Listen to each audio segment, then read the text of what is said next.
Hello, my dear students. Now we have approached towards the end of this chapter, sound.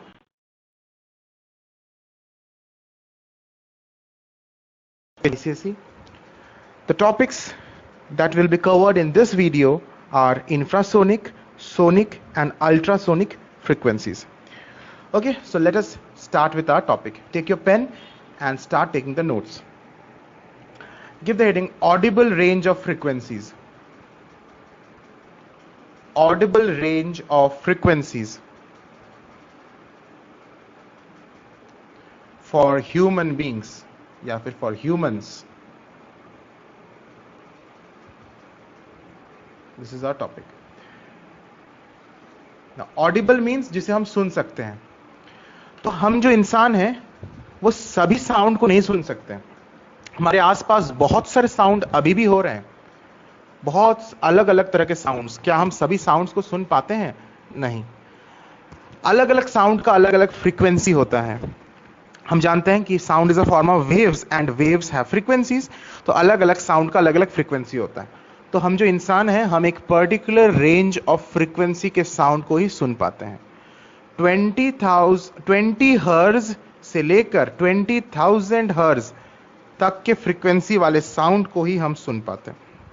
20 हर्ज के नीचे के frequency के sound हम इंसान नहीं सुन पाते हैं. 20,000 हर्ज के ऊपर के फ्रीक्वेंसी के साउंड को हम इंसान नहीं सुन पाते हैं. सो हमारा ये ऑडिबल रेंज क्या है? ऑडिबल मींस जिसे हम सुन सकें. वो रेंज फ्रीक्वेंसी कितना है? 20 हर्ज से 20,000 हर्ज. तो इसे ही हम बोलते हैं ऑडिबल रेंज ऑफ फ्रीक्वेंसी या फिर Audible range of frequency specifically for human beings. तो ये लिख लो, the sounds of frequencies in the range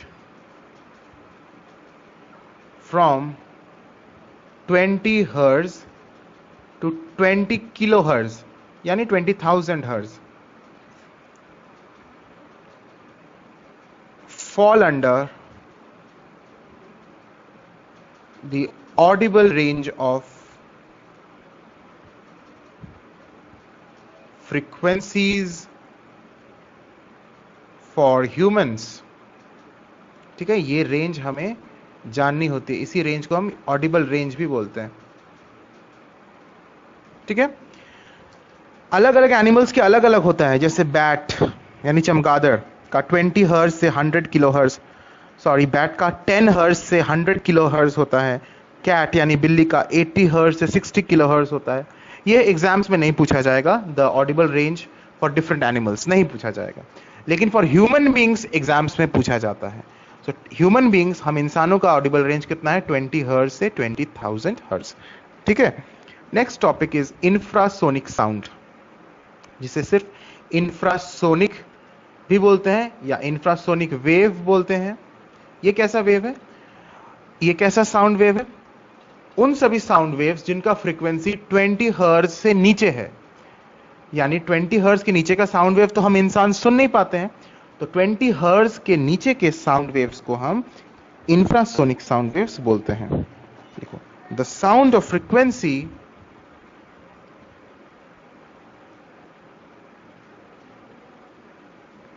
less than 20 hertz is known as an infrasonic wave. Similarly, एक वर्ड होता है अल्ट्रासोनिक वेव. ये कैसा साउंड वेव है? The sound of frequency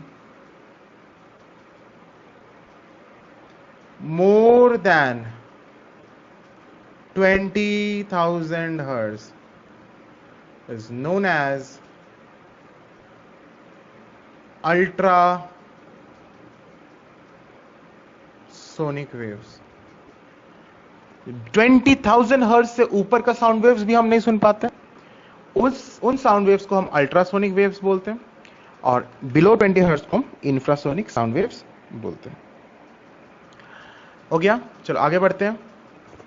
give the heading properties of ultrasonic sound या ultrasound, properties of ultrasound. Ultrasound मतलब ultrasonic sound या ultrasonic wave, इसका क्या क्या प्रॉपर्टीज होता है। First point, the energy carried by ultrasound is very high.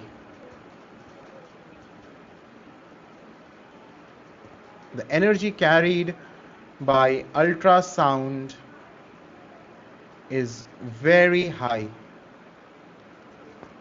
Second point, the ultrasound can travel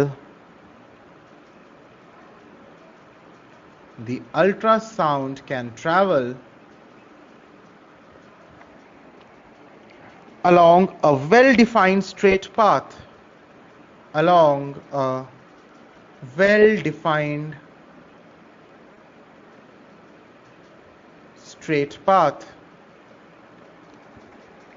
It does not bend appreciably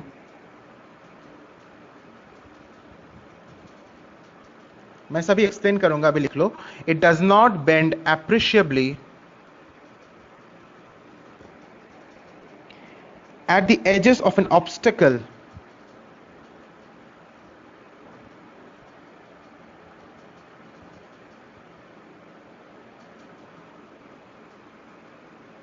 Third point,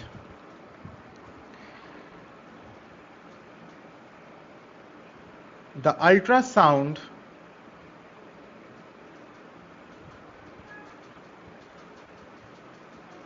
can travel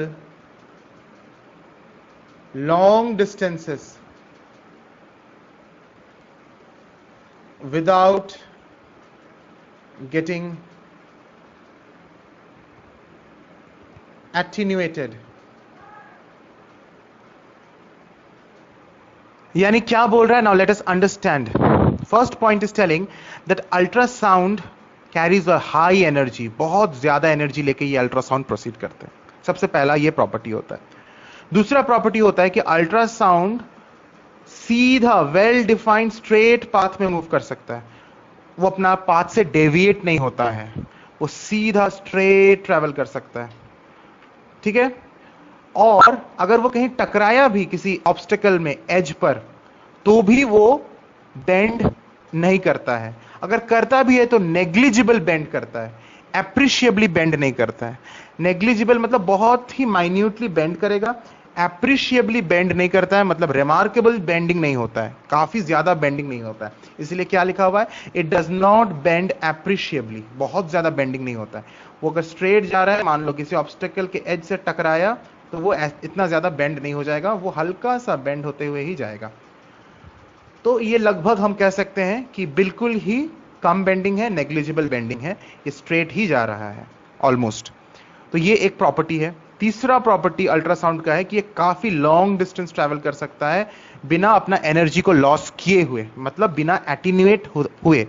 energy loss करना मतलब एटीन्यूएट हो जाना, तो इसमें हाई एनर्जी तो रहता ही है। फर्स्ट पॉइंट ये बोल रहे हैं कि इसमें बहुत हाई एनर्जी रहता है, और इसी वजह से ये काफी लॉन्ग डिस्टेंस जा सकता है बिना एटीन्यूएट होकर, बिना एनर्जी को लॉस करते हुए।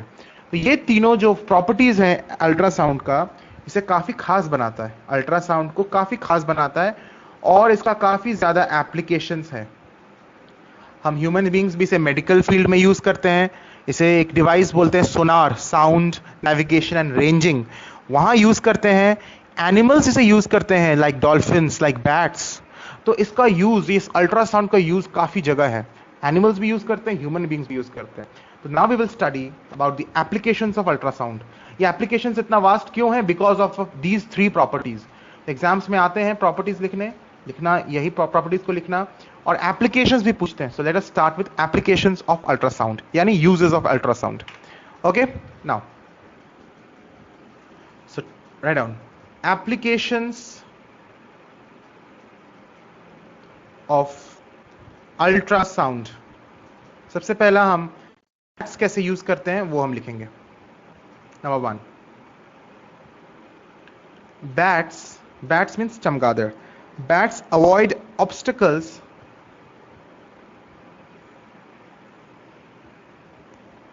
in their path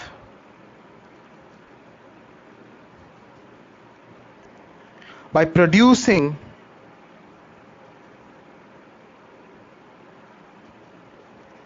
and hearing the ultrasound.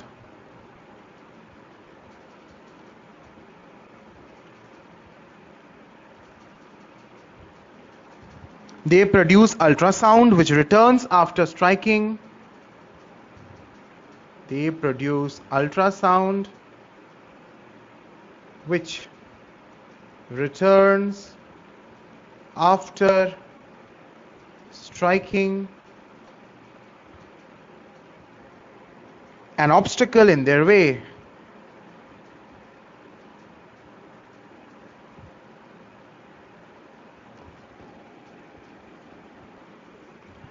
By hearing the reflected sound,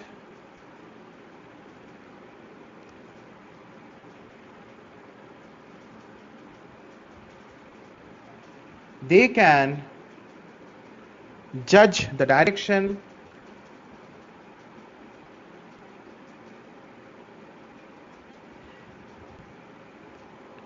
where the obstacle is in their way.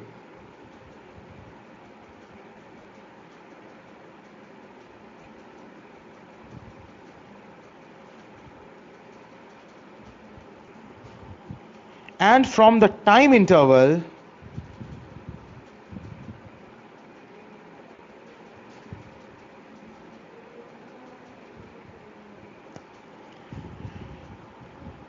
कौन सा time interval? When they produce ultrasound and then receive them back.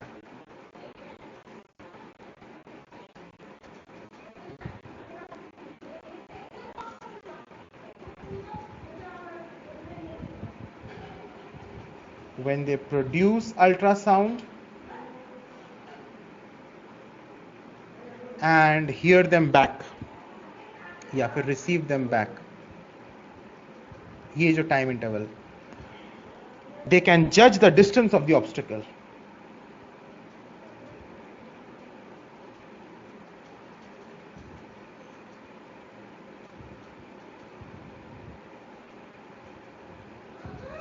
They can judge the distance of the obstacle. अब ये जो point हमने लिखा, the first point, इससे separate question आता है एग्जाम्स में, इंपॉर्टेंट क्वेश्चन आता है. एक्सप्लेन हाउ, क्वेश्चन को भी लिख लो, explain how do bats use ultrasound to find their way. कैसे बैट्स अपने रास्तों को पता करते हैं अल्ट्रासाउंड का यूज करके. तो मैंने क्या लिखा कि बैट्स प्रोड्यूस करते हैं अल्ट्रासाउंड, उनके बॉडीज में अल्ट्रासाउंड प्रोड्यूस करने का ऑर्गन होता है, वहां से वो अल्ट्रासाउंड को प्रोड्यूस करते हैं, और ये अल्ट्रासाउंड प्रोड्यूस जो हुआ वो जाएगा सीधा, और कोई अगर ऑब्स्टेकल है उससे टकराएगा, टकराने के बाद वापस वो सीधा उसके पास आएगा, और वो रिटर्न्ड यानी धक्का खाकर जो रिफ्लेक्टेड अल्ट्रासाउंड है उसको वो सुनेगा. इससे वो दो चीज पता कर सकता है, एक कि किस डायरेक्शन से ये रिफ्लेक्ट करके आया, यानी ऑब्स्टेकल किस डायरेक्शन पर है, दे कैन जज फ्रॉम दैट, ये जज कर लेगा. दूसरा, ये जो टाइम इंटरवल इसको लगा जाने में, टकराने में और वापस आने में, जो टाइम लगा, इस टाइम इंटरवल को जज करते हुए वो ये भी पता कर लेगा कि ये कितनी दूरी पर है मेरे से. अगर बहुत नजदीक है तो वो तुरंत रिफ्लेक्ट करके उसे सुनाई देगा, अगर काफी दूरी पर है तो उसे टाइम लगेगा. सो उसका वो नेचुरल बायोलॉजिकल उस तरह से कॉन्शियस है कि वो वहां से वो जजमेंट कर सके कि जो टाइम लगा उससे वो जजमेंट कर लेता है कि वो कितनी दूरी पर है ये ऑब्स्टेकल मेरे से, और वो किस डायरेक्शन से आ रहा है. तो एक बार पढ़ लेते हैं जो मैंने लिखा है. Bats avoid obstacles in their path by producing and hearing the ultrasound. They produce ultrasound which returns after hearing, after striking an obstacle. धक्का खाने के बाद रिटर्न करता है. Bye hearing the reflected sound they can judge the direction where the obstacle is in the way, and from the time interval they can judge the distance of the obstacle also. This is what we have written, very important thing. Second point की तरफ बढ़ते हैं.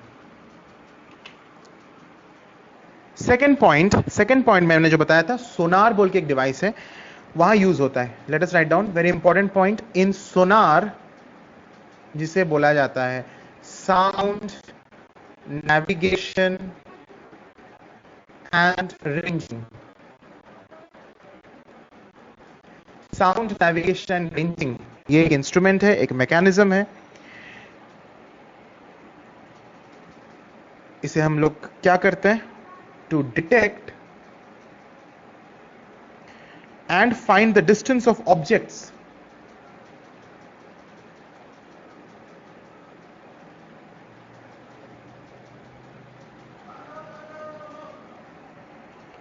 Under water.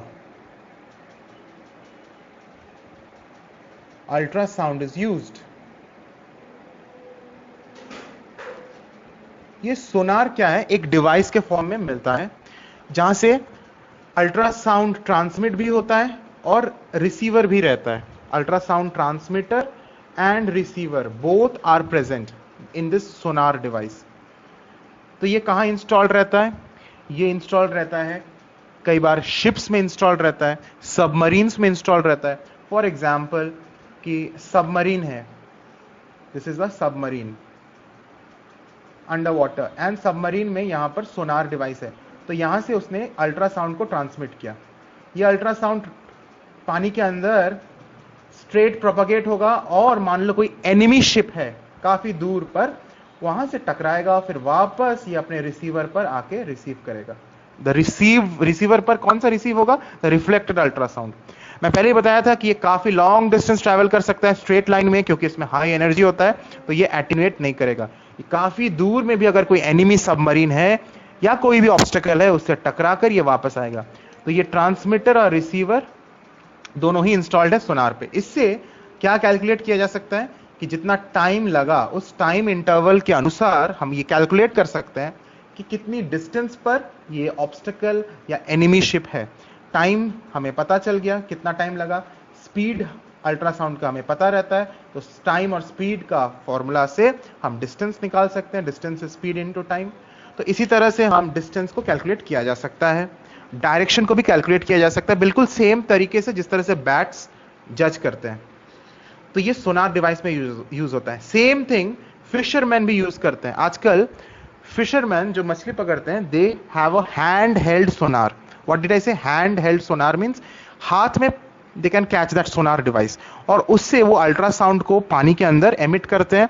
वो ultrasound जाके अगर वहां कोई बड़ी मछलियों का shoal है, shoal means a group of fish, there is a shoal of fish, then those ultrasound strikes that shoal of fish and returns back to the receiver, और उससे ये फिशरमैन को ये अंदाजा हो जाता है कि कितनी दूरी पर है मछलियां और किस डिस्टेंस पर है। तो इससे वहां जाल बिछाता है, जाल को फेंकता है और वो मछलियां पकड़ता है। तो sonar is used nowadays by fisherman also. Let us write about the third use. In medical science it is used for imaging the human organs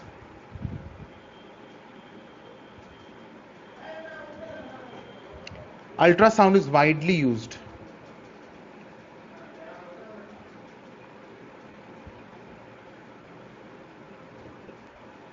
ultrasonography एक टेक्निकल टर्म है, मेडिकल टर्म है। अल्ट्रासोनोग्राफी कई बार सुने होंगे। Ultrasonography is used to obtain the images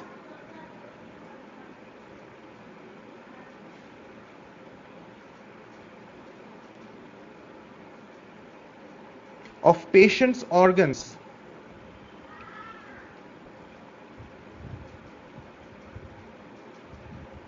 जैसे liver, gall bladder etcetera. ठीक है, कई बार इन प्रेग्नेंट वुमेन बेबीज को देखने के लिए कि बेबी का जो डेवलपमेंट है, एम्ब्रायो का जो डेवलपमेंट हो रहा है मदर्स वूम्ब में, माँ के यूटेरस में, सही से हो रहा है कि नहीं, then ultrasonography is done. In the computer, the doctor is able to see the image of the baby, which is formed due to ultrasonography, and he can tell that the baby is growing normally or if some problem is there. साथ ही साथ echocardiography is also a technique जिसमें हम heart का image लिया जाता है, उसमें भी अल्ट्रासाउंड का यूज होता है। सो echocardiography ये भी लिख लो अलग से। Cardiography means related to heart, picture of the heart.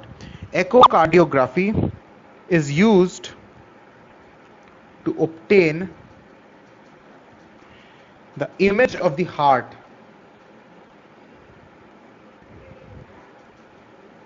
Using ultrasound, यहां पे भी अल्ट्रासाउंड का यूज हो रहा है. So you can imagine that in various applications ultrasound is used. These are the main 3 uses और applications of ultrasound. एग्जाम्स में 2 या 3 पॉइंट्स ही पूछते हैं और इन्हीं तीनों में से पूछा जाता है. इसके अलावा भी अल्ट्रासाउंड के कुछ अदर यूजेस हैं, जैसे सर्जरी में यूज होता है in medical science to remove cataract. Cataract means आंखों में एक प्रॉब्लम होता है जिसे मोतियाबिंद बोलते हैं हिंदी में, कैटरैक्ट. या किडनीज में किडनी स्टोन्स को ब्रेक करने के लिए अल्ट्रासाउंड का यूज किया जाता है. अल्ट्रासाउंड में हाई एनर्जी होता है तो वो किडनी स्टोन्स को ब्रेक कर देता है. तो मैं इन पॉइंट्स को लिखा नहीं रहा हूं, मैं बस डिस्कस कर दे रहा हूं because main 3 points we have written.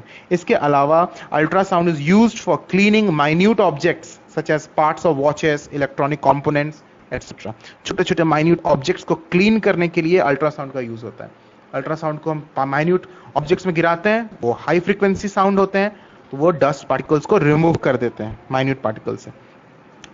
सो ये सारे यूजेस हैं अल्ट्रासाउंड के. अभी हम एक क्वेश्चन करेंगे. This question is from your book. Write down the question. Can you hear the sound produced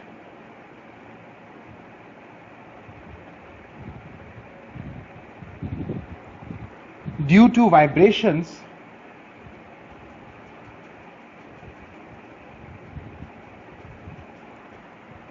of a second's pendulum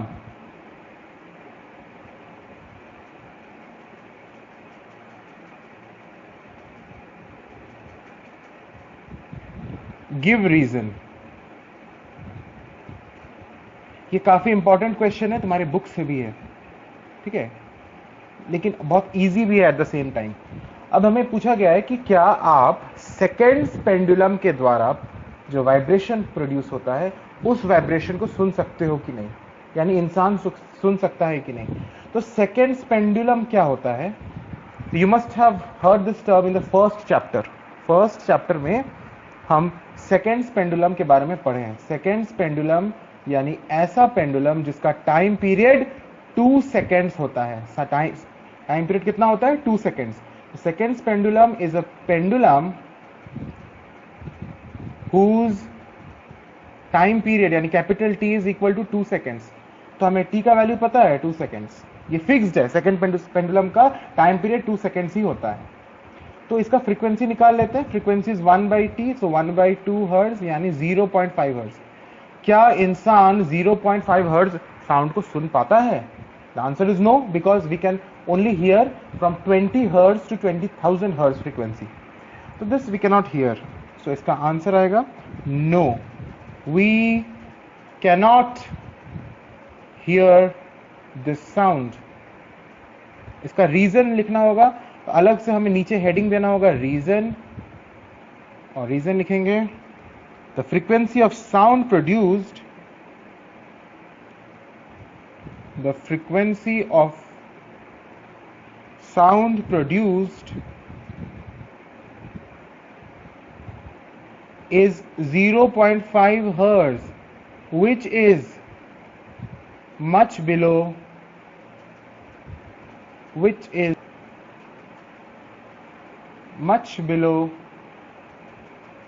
the audible